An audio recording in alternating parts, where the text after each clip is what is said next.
Hello বন্ধুরা, তোমরা সবাই কেমন আছো? আশা করি সবাই ভালো আছো। আমিও খুব ভালো আছি। কি ব্যাপার, তুমি এখনো আমায় সাবস্ক্রাইব করনি? তাড়াতাড়ি করে ফেলো। আমি রোজ নতুন নতুন সত্যি ঘটনা নিয়ে আসি এই পরিবারে। আমার এই ঘটনা যদি তোমাদের ভালো লাগে তাহলে লাইক আর একটা সুন্দর কমেন্ট করে জানিও।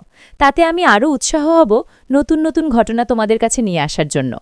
চলো বেশি কথা না বলে আজকের ঘটনা শুরু করি।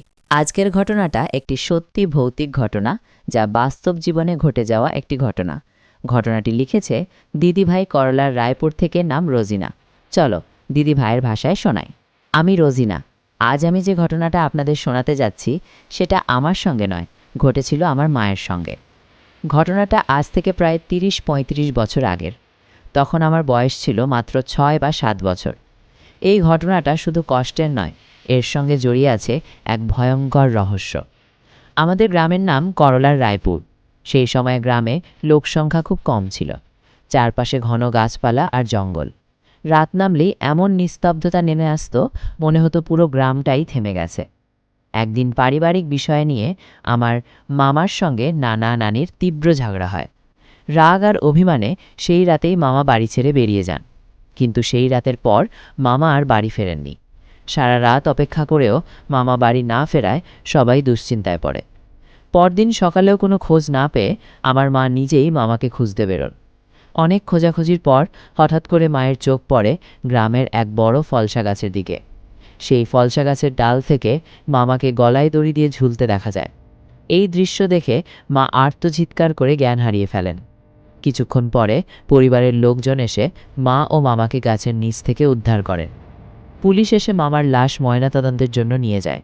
সব প্রক্রিয়া শেষ হলে ধর্মীয় রীতি অনুযায়ী তাকে দাফন করা হয়। কিন্তু ঘটনার এখানেই শেষ নয়। ঘটনার কয়েকদিন পর মা লক্ষ্য করেন এক অদ্ভুত ব্যাপার। সেই ফলসা গাছের নিচে একটা বিশাল কালো কুকুর বসে আছে।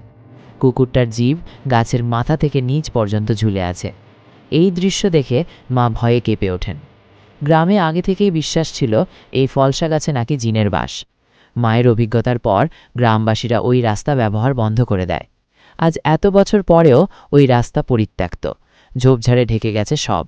স্থানীয়দের বিশ্বাস, রাতে এখনও সেখানে কুকুরের ডাক শোনা যায় আর দেখা যায় রহস্যময় ছায়া। আপনাদের কি মনে হয়, এটা কি সত্যিই ওই ফলসা গাছ, নাকি কোনো অজানা শক্তির বসবাস? কমেন্টে আপনার মতামত জানাবেন। ভিডিও ভালো লাগলে লাইক দিন, আর এমন সব সত্যি ঘটনা পেতে চ্যানেলটা সাবস্ক্রাইব করুন।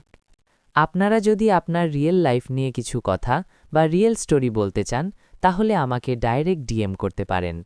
না হলে আমাদের হোয়াটসঅ্যাপ বা ইমেল আইডিতে ডাইরেক্ট স্টোরি লিখে পাঠিয়ে দিতে পারেন 8609070472 অথবা saktipadakhatua1@gmail.com। আজকের মতো এখানেই শেষ করছি। আবার ফিরব কোনো এক নতুন কোনো রিয়েল স্টোরি নিয়ে। ততক্ষণ ভালো থাকবেন, সুস্থ থাকবেন। টাটা।